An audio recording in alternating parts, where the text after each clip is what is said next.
I'm here with Tristan Green. He's known as Captain Sterling on Instagram. Hi. One of the first people I started following when I was getting into the keyboard scene. Awesome. What is it about keyboards that has you excited, that really like motivates you?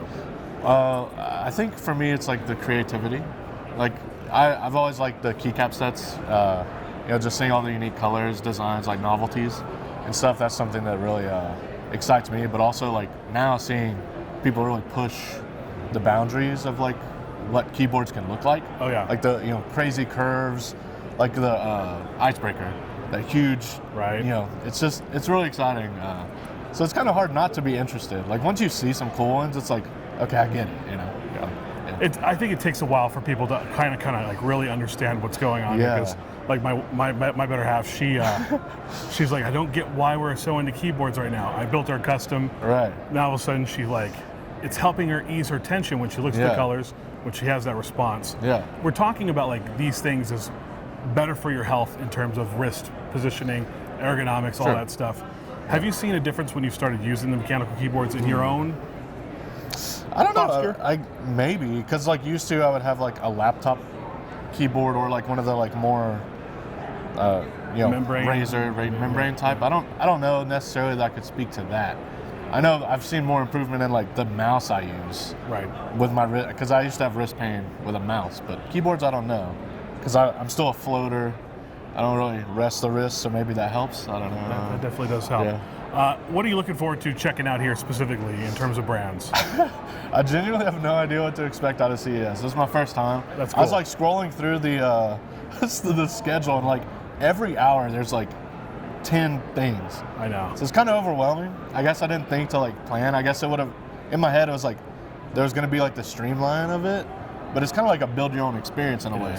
So I don't really know. We were going to try to see the NVIDIA thing yesterday, but we got there and the line was literally like crazy. a mile long, and we got to the end of it and they were like, yeah, you're not going to get a seat and you're probably not going to be let in. So we just left. We ended up getting soup dumplings and watching it on our phone. Perfect. Which is pretty funny. It was being streamed, so you might as well. You pay all the money to come to CES and you still end up just watching it on YouTube. So that was pretty funny. I had a lot of sessions booked myself, but I actually got to get back to LA soon, so I'm kind of just nailing out all these keyboard companies. And I am excited to see keyboards. Like yes, of course. I saw the cool what'd you call it again? It was like the one that Auto Keybo. Yeah, that's pretty interesting. How they were like using the camera to like switch between a touchpad and typing. It was like an AI. It was like an AI, and you just had to position your hands just the right way. And you can't do it too fast, you can't do it too slow. There's a certain rhythm to it. I'm interested to see it myself because it definitely it had a wow factor. Yeah. You know what I mean? And I like a wow factor. So I do too. I mean, the wow factor for me is like GIFs on my screen in the top right corner. That's my wow factor. Yeah. They're actually here. Auto Keybo is actually here in the Venetian. Okay, cool. So if you wanted to check that out before you headed back over there, I think they're next D.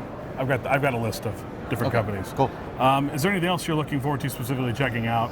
No, I guess just like meeting people, maybe like seeing friends, because it seems to be like there are a few people in the space here. Mm-hmm. I'm also excited. Gateron is like helping us with the trip, so excited to go see them. You gotta go see them. Yeah. So that makes sense. That's something that's definitely on my list for sure because I've been using their products for years. Pretty cool. Finally, this is a big thing in Asian countries, China, Japan. They've got these big mechanical keyboard movements.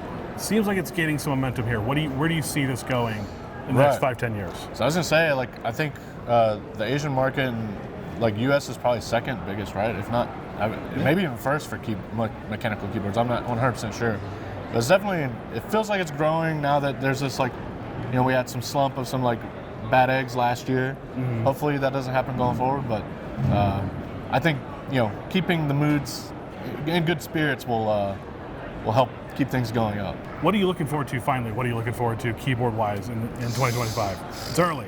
Yeah, it is early, so I don't really know anything necessarily that's coming yet. I'm just working on more personal projects. I want to get better at renders this year, so I can kind of really build out my vision for what I want my new sets or new.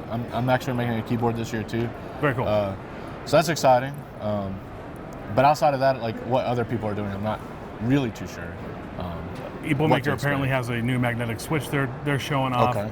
That was something that they talked about at Unveiled. So cool. Anyway, I think Hall effects is going to keep booming. It seems like that's kind of the new new tech that's like exciting right now. So Catching everyone's attention. Yeah. Anyway, Tristan, thank you for stopping Yeah, by, thank talking you with for us. having me. I appreciate it. Taking like 5 minutes out of your busy schedule.